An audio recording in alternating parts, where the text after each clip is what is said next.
Bonjour. Et donc vous êtes directeur de la climatologie et des services climatiques à la Météo France depuis 2013. Et cette direction est une direction centrale de Météo France en charge des différentes missions en lien avec le climat et en articulation étroite avec le groupe climat du Centre national de recherche météorologique sur la mémoire du climat, le diagnostic de changement climatique et la qualification climatologique des phénomènes hydrométéorologiques et des services climatiques pour l'atténuation et l'adaptation au changement climatique.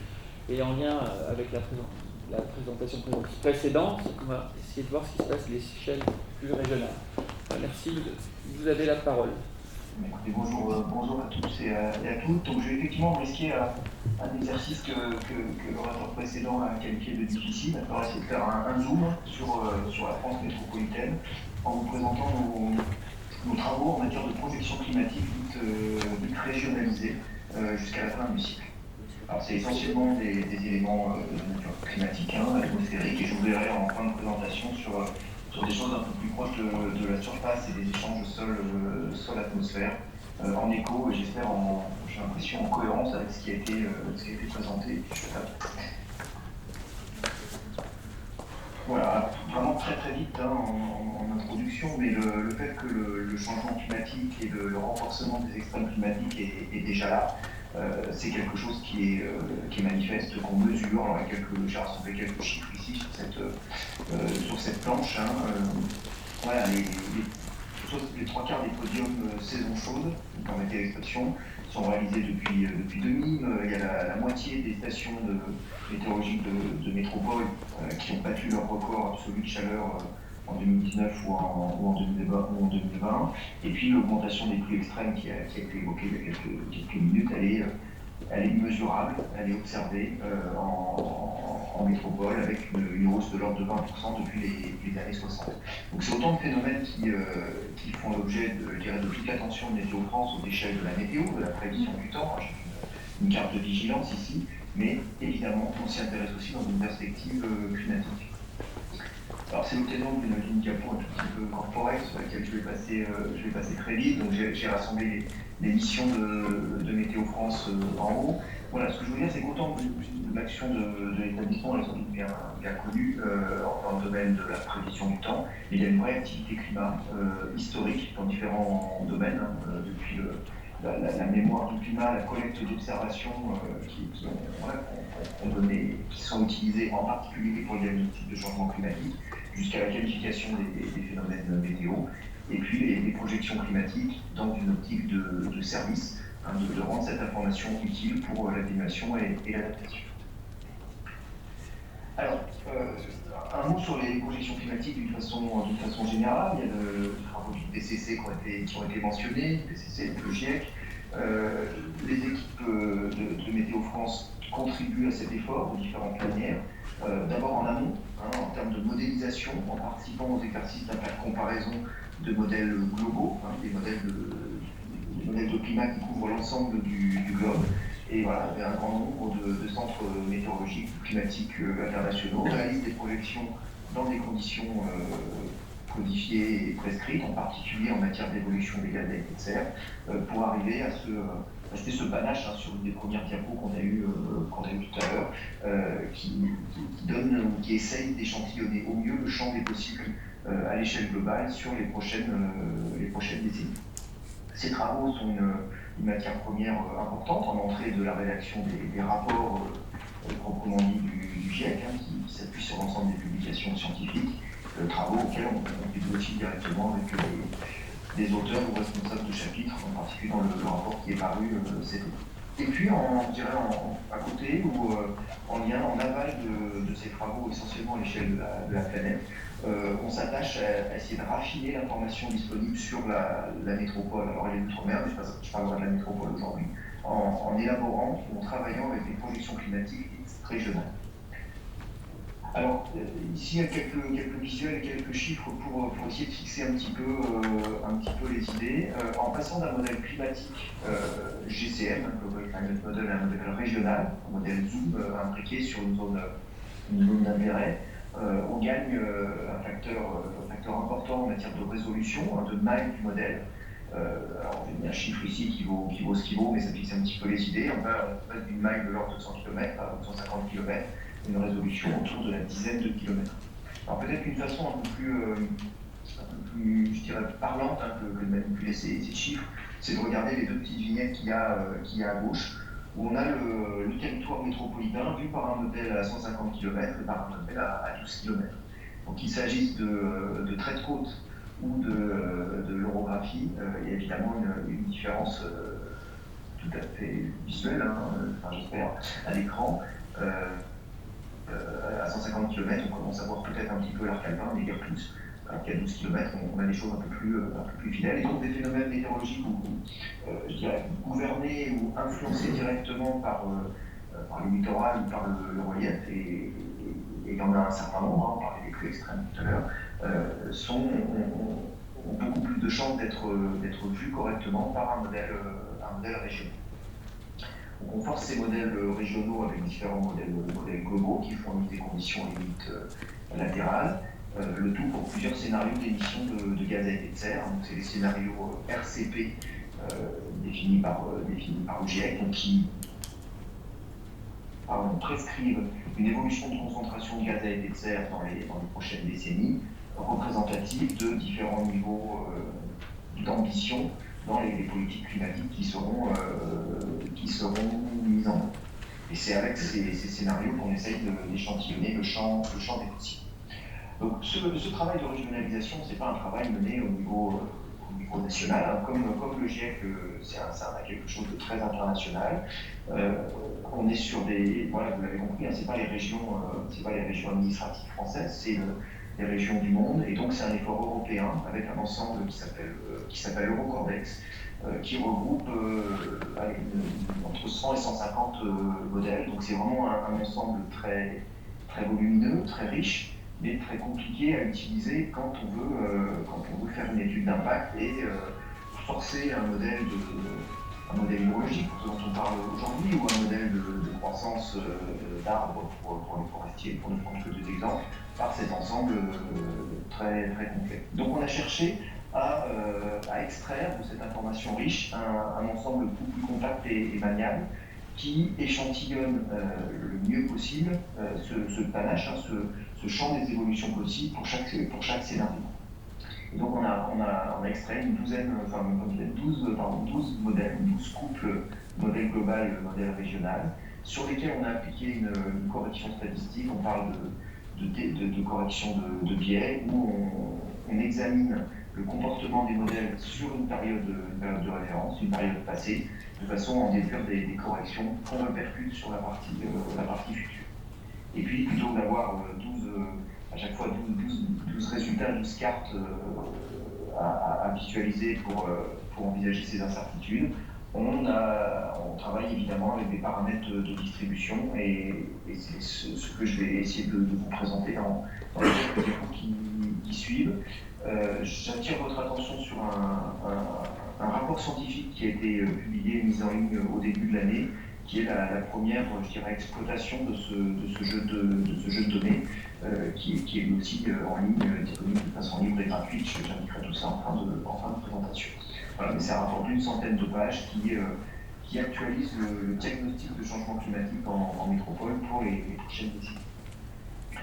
Alors, sur une première diapo sur l'évolution des températures, il y a peut-être beaucoup de choses, je vais essayer de commenter les graphes un par un. Donc si on commence en haut à droite, alors ça ressemble très fort à ce qui a été montré dans la présentation précédente. Simplement là, on est en climat futur, jusqu'en 2100, et c'est la température moyenne annuelle sur la métropole, donc moyenne temporelle et moyenne spatiale, pour 3 scénarios de gaz d'émission, ou de 3 trajectoires, on va dire, de concentration de gaz à effet de serre. Donc en rouge, c'est le RCP 8.5 qui est un scénario où les émissions restent, et donc les concentrations dans l'atmosphère restent fortes. En vert, c'est le RCP 2.6 qui, en toute première approche, on va dire, est pas très très loin de l'ambition des accords de Paris. Et puis en marron ou en jaune, suivant la couleur de l'écran, c'est un scénario intermédiaire, un scénario médian, le RCP 4.5. Donc là, effectivement, on a plusieurs panaches, puisqu'il y a plusieurs scénarios d'émissions de gaz à effet de serre, et on a une poursuite du réchauffement dans tous les scénarios, une évolution qui est assez, je dirais assez commune entre les trois courbes, les trois panaches jusqu'un petit peu avant le milieu du siècle. Et puis des courbes qui divergent, qui donnent des futurs différents sur la deuxième moitié du siècle pour arriver à des choses très différentes en fin de siècle. Alors ça s'explique par le fait que l'évolution des prochaines décennies jusqu'en 2040 à peu près, si on doit fixer une borne, elle est majoritairement pilotée par des émissions qui sont déjà réalisées et que les politiques climatiques qui ont commencé ou qui vont continuer à être mises en œuvre pour réduire, maîtriser ces émissions, aura un effet retard, c'est une forme d'inertie en deuxième partie de siècle. Jusque-là, on n'a pas de température moyenne annuelle. En bas à droite, on s'intéresse, on détaille un petit peu les effets saisonniers, avec plusieurs petits bâtonnets qui correspondent aux trois scénarios d'émission. Donc ça, c'est les couleurs vertes, orange et rouge qu'on retrouve, et à trois horizons temporels, du plus clair au plus foncé. Donc, réchauffement, ce qu'il faut voir sur ce graphe-là, qui est un petit peu riche, c'est que le réchauffement est plus important en été en été et en automne qu'en hiver ou dans une moindre mesure au printemps. Et puis évidemment, le réchauffement d'autant plus important que les émissions sont fortes et qu'on est en horizon lointain. Et puis enfin, maintenant, en regardant non plus une moyenne géographique sur le territoire, mais une carte en bas à gauche, on a un léger gradient, alors suivant le contraste à l'écran, mais un léger gradient nord-sud ou nord-ouest-sud-est dans l'intensité du réchauffement. Ici, la carte, c'est du fin de siècle en RCP 8.5. Le même type de graphe, donc un petit peu plus vite pour les commenter. Sur l'évolution temporelle en haut à droite, on a évidemment quelque chose de très différent, qui illustre la difficulté qu'il y a à distinguer un signal sur l'évolution des précipitations. On a vu tout à l'heure, ça a été très bien expliqué sur les observations. Mais dans les projections, on a le même, en tout cas sous nos latitudes, en France métropolitaine en tout cas, on a une courbe qui est relativement plate. On n'a pas du tout ces panaches et cette croissance un peu plus ou moins rapide selon les scénarios d'émission. Au premier ordre, les courbes qui représentent les médianes de ces 12 modèles, de l'ensemble de 12 modèles, sont assez plates, avec une très légère tendance à l'augmentation. Et puis, ce qui domine, on voit, c'est tous ces pics. Donc, c'est la variabilité interannuelle qui finalement est plus importante que le signal de fond qu'on réussit à mettre en évidence avec ces projections. Donc maintenant, on regarde les saisons, comme on l'a fait tout à l'heure. Là, on a quelque chose qui est quand même assez net. Cette relative stabilité en annuelle, en fait, elle résulte d'effets d'évolution assez différentes entre l'hiver et l'été, plutôt une tendance à l'augmentation en hiver et à la diminution en été. Et de la même manière, géographiquement, cette moyenne sur l'ensemble du territoire assez stable, elle cache un gradient et une évolution avec c'est des tendances qui sont assez faibles, mais quand même avec une tendance plutôt à l'augmentation des précipitations sur la moitié nord du pays et à la diminution sur la moitié sud. Et ça, c'est assez cohérent si on dézoome temporairement, si j'ose dire, avec le fait que la France est dans une frange de l'Europe, une frange de latitude de transition entre des précipitations qui vont avoir tendance à augmenter aux latitudes plus élevées et à diminuer sur des zones déjà plutôt sèches, voire arides au sud. Je vous propose juste, ce qu'on s'intéresse évidemment là, c'est des températures, des précipitations, les paramètres classiques en moyenne spatiale ou temporelle, un petit zoom sur les phénomènes extrêmes, et donc sur les vagues de chaleur ici. Alors on va commencer par regarder en bas à gauche le diagramme à bulles qui représente le recensement des épisodes de vagues de chaleur, de canicules à l'échelle de la métropole depuis 1947. Donc on n'est pas dans des projections climatiques, là c'est les observations. Donc sur l'axe horizontal, chaque bulle est un épisode. Une canicule recensée au niveau national, la durée de l'épisode sur l'axe horizontal, l'intensité. On parle d'intensité, c'est la température moyenne de la journée la plus chaude. C'est pour ça qu'on monte que jusqu'à 30 degrés, ou un petit peu moins, 29 à 30 degrés, mais en moyenne sur 24 heures, jour plus nuit, c'est assez considérable. Et puis la taille de la bulle, c'est la quantité de chaleur accumulée pendant l'épisode, qui est un assez bon on va dire un proxy raisonnable, c'est ce qui résulte de nos travaux avec Santé publique France, sur l'impact sanitaire que peut avoir un épisode de canicule. Alors bien sûr, dans un certain nombre de mémoires, 2003, l'épisode de 2003 qui, même visuellement sur ce type de représentation, sort du lot, peut-être pas l'épisode le plus long, il y a presque aussi intense.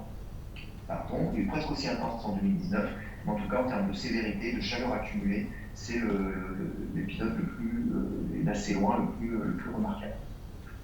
À droite, on fait exactement la même chose, on applique le même diagnostic pour identifier les épisodes de vagues de chaleur, mais non plus dans les observations, mais dans les projections climatiques régionalisées que je viens d'évoquer. Et ici, le GIF animé oscille entre deux horizons, un horizon centré sur 2035 et puis les 30 dernières années du siècle, dans deux scénarios d'émissions. En orange, c'est le RCP 2.6, donc avec le scénario le plus vertueux, si j'ose dire, et puis le 8.5, le scénario le plus pessimiste, avec des émissions qui resteraient élevées. Donc en première partie de siècle, autour de 2030-2040, on a des populations le plus rouges et oranges qui sont d'une part assez proches, on retrouve la convergence des projections pour différents scénarios d'émission, et puis finalement, pas dramatiquement différente de la population des canicules observées, qu'on a représenté aussi sur le graphique. Voilà, 2003 reste quand même quelque chose d'assez notable comparé à ces projections un peu avant le milieu de siècle. En revanche, en fin de siècle, on voit l'explosion des bulles rouges, si j'ose dire, qui montre que ça nous amène, une telle évolution nous amènerait à un futur à peu près inconnu jusqu'à présent, en tout cas en matière d'épisodes de canicule, où avec les critères utilisés aujourd'hui, on aurait des épisodes qui pourraient durer même tout l'été en continu. Sur l'évolution des extrêmes, alors il a été dit tout à l'heure que sur les observations, en tout cas, on pouvait avoir un peu plus de signal sur l'évolution des plus extrêmes par rapport aux précipitations, je dirais, précipitations moyennes ou cumulées sur des durées plus longues. En termes de projection, c'est un petit peu moins vrai et c'est lié à l'état de l'art de la modélisation climatique. On est sur des modèles de climat régionalisés, régionaux, avec une maille autour de 10 km à peu près, qui, en termes de paramétrisation physique, doivent faire certaines hypothèses, notamment l'hypothèse hydrostatique, de mouvements verticaux négligeables devant les mouvements horizontaux. Et cette hypothèse, elle est très, très contraignante pour limiter, évidemment, pour représenter correctement les précipitations convectives. Ces tours convectifs, ces orages qui donnent lieu aux précipitations les plus intenses, où on a des mouvements verticaux et des ascendances subsidantes d'ailleurs très importantes. Donc voilà, la capacité des modèles à représenter l'influence la plus extrême des précipitations, elle est aujourd'hui un petit peu limitée. Alors il y a des travaux de recherche et la prochaine génération de modèles régionaux de climat qui est en préparation et qui lèvera ce verrou de l'hypothèse hydrostatique. Et donc on a pas mal d'espoir sur la prochaine génération de simulations dans les prochaines années. Ceci étant dit, il y a quand même un signal à l'augmentation dans les projections climatiques qu'on a vues ici de la fraction la plus intense des précipitations que les modèles peuvent représenter. Alors à partir de ces jeux de projection, et c'est pour ça qu'il a été conçu et élaboré, on va pouvoir regarder d'un peu plus près les impacts dans plein de domaines. J'ai mentionné tout à l'heure de la croissance d'arbres ou du choix d'essence pour les forestiers, mais on peut parler un petit peu d'hydrologie, en tout cas d'hydrologie de surface pour ce qui nous concerne ici, sachant qu'une partie de ces études d'impact, on va les réaliser nous-mêmes dans certains domaines sur lesquels on a une compétence en interne, mais même ça ne fera pas tout seul. Et puis l'idée, c'est bien que différentes communautés puissent utiliser ces projections atmosphériques, ces projections climatiques pour alimenter et forcer des modèles. Donc on a commencé, donc le jeu donné a été produit, il s'appelle 2020, mais il a été publié en toute fin d'année 2020, et en 2021, on a commencé à mener une étude d'impact en forçant un modèle hydrologique de départ, que certains connaissent peut-être, qui s'appelle le modèle SIM, avec ces projections climatiques régionales. Alors, SIM, c'est un modèle je dirais, qui a fait l'objet de publications scientifiques, mais bien sûr, qui est utilisé au quotidien dans nos modèles météo pour prévoir correctement un certain nombre de phénomènes météo, parmi lesquels le brouillard, pour n'en prendre qu'un. Il faut évidemment représenter correctement les échanges d'eau à l'interface sol-atmosphère. Donc ce module, hein, si on veut, de nos modèles météo et de nos modèles de climat, on l'extrait et on le contraint par l'évolution atmosphérique, température, de précipitation, mais aussi de vent et de rayonnement pour les prochaines décennies. Et on accède à un nouvel ensemble de paramètres de surface, essentiellement de l'humidité des sols superficiels avec un indice qui s'appelle le SWIPI, et puis principaux cours d'eau, en particulier sur les niveaux d'étiage qui ont été évoqués tout à l'heure. Donc en deux diapos, alors vous les aurez pour étudier le tableau à gauche un peu plus en détail, je ne vais pas le commenter complètement, mais voilà, grosso modo, on retrouve les indications que j'ai données tout à l'heure, notamment sur la différence entre hiver et été pour les précipitations, pour différents horizons. Mais ce sur quoi je voudrais insister, c'est peut-être pas tellement les chiffres, mais les fourchettes qui sont données là, qui sont les limites basses et hautes des panaches, hein, de l'ensemble. Et ça doit être le 5e, le 10e et 90e centile, sauf non, c'est 5 et c'est 5e et 95e. Voilà, on a, même si on va dire en fin de siècle, en RCP 8.5, il y a plutôt une tendance à la diminution des précipitations en été, si on prend la médiane de l'ensemble, on a quand même une dispersion qui est vraiment importante selon les modèles. Les dispersions qu'on retrouve pas de cette ampleur pour les températures. Alors, à droite, l'évapotranspiration potentielle, avec deux colonnes de vignettes qui se ressemblent peut-être visuellement, mais qui ne recouvrent pas tout à fait, voire pas du tout la même chose. Alors, à gauche, on fixe le scénario d'émission de gaz à effet de serre, on prend le RCP 8.5, le plus pessimiste, celui qui chauffe le plus. Alors, pas parce que c'est celui qu'on considère le plus probable, je dirais le contraire, mais parce qu'il permet d'accentuer le signal et de le rendre plus visible. Et là, on a pour la médiane de l'ensemble, de haut en bas, l'horizon proche, autour de 2035, autour de 2050, et autour de 2085, enfin les 30 dernières années du siècle. Et donc on a assez clairement un signal à l'augmentation de l'évapotranspiration. C'est d'autant plus que le réchauffement s'amplifie au cours du siècle. Et à droite, on a le même paramètre, la même évolution de l'évapotranspiration, mais cette fois-ci on fixe l'échéance, on se met en horizon lointain et on compare l'évolution dans 3 scénarios d'émission, le RCP 2.6, le RCP 4.5 et le RCP 8.5. C'est pour ça que les deux cartes du bas sont identiques.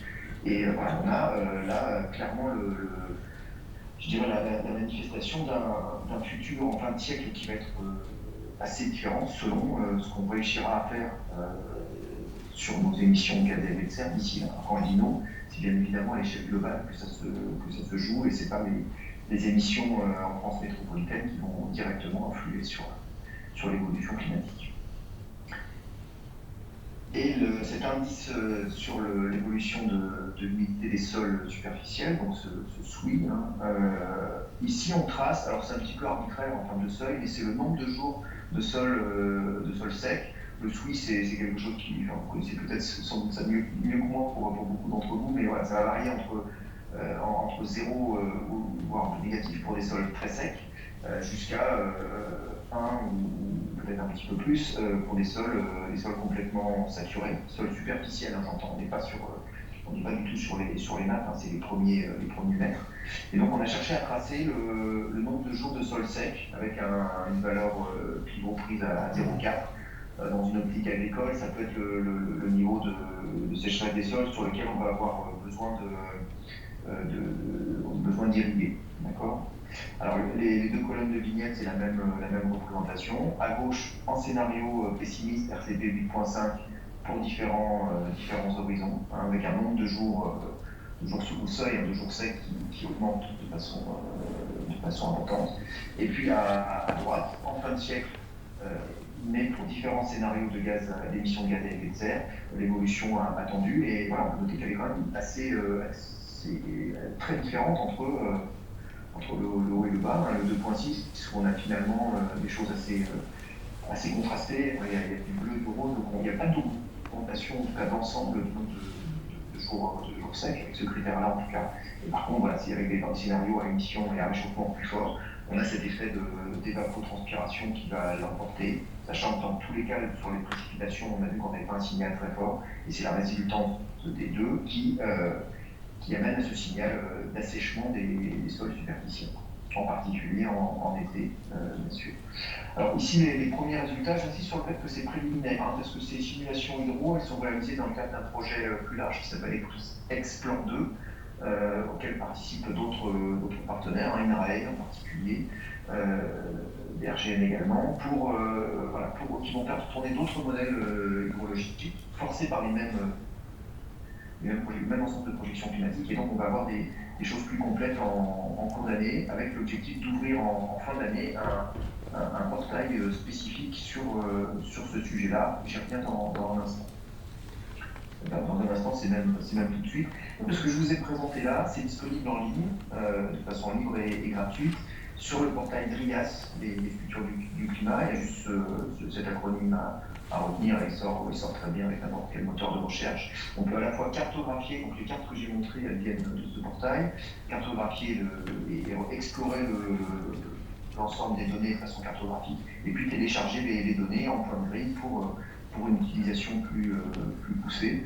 Et ce portail DRIAS va se voir complété en fin d'année d'un volet sur la ressource en eau, avec des choses sur l'hydrologie de surface telle que ce que j'ai présenté, mais aussi des choses sur l'évolution des débits et des niveaux d'étiage des cours d'eau. Donc ce sera les résultats non seulement des projections de Météo France, mais qui sont déjà réalisées, mais des projections qui vont être réalisées en cours d'année par les partenaires du projet Explore. Bon, à droite, climat HD, là pour le coup c'est uniquement climatique, atmosphérique. C'est une version un petit peu plus accessible de ce qu'il y a dans le DRIAS, avec la spécificité qu'on cherche à comparer l'évolution climatique passée et l'évolution climatique future pour un certain nombre de paramètres et de phénomènes météo à l'échelle de nos régions. Cette fois-ci, c'est les régions administratives françaises. Et puis, je mentionne un petit peu en aval dans la chaîne de valeur, si j'ose dire, en bas, le CRAC, le Centre de ressources pour l'adaptation au changement climatique, donc qui est une réalisation dans le cadre du deuxième plan national d'adaptation au changement climatique, qui est mise en œuvre et pilotée par le CEREMA et avec l'ADEME et Météo France comme membres fondateurs et contributeurs. Donc là, c'est en aval au sens où c'est vraiment l'adaptation. Alors on y retrouve des informations sur les données climatiques utiles pour l'adaptation, mais c'est aussi sur l'éventail des actions réalisées, bonnes pratiques, ce qui se fait en région et qui peut peut-être être inspiré ou être étendu à d'autres régions. Voilà. Je vous remercie pour votre attention. J'espère que ce n'était pas trop pénible à suivre à distance. Et puis, si je n'ai pas été trop long, on a peut-être le temps pour quelques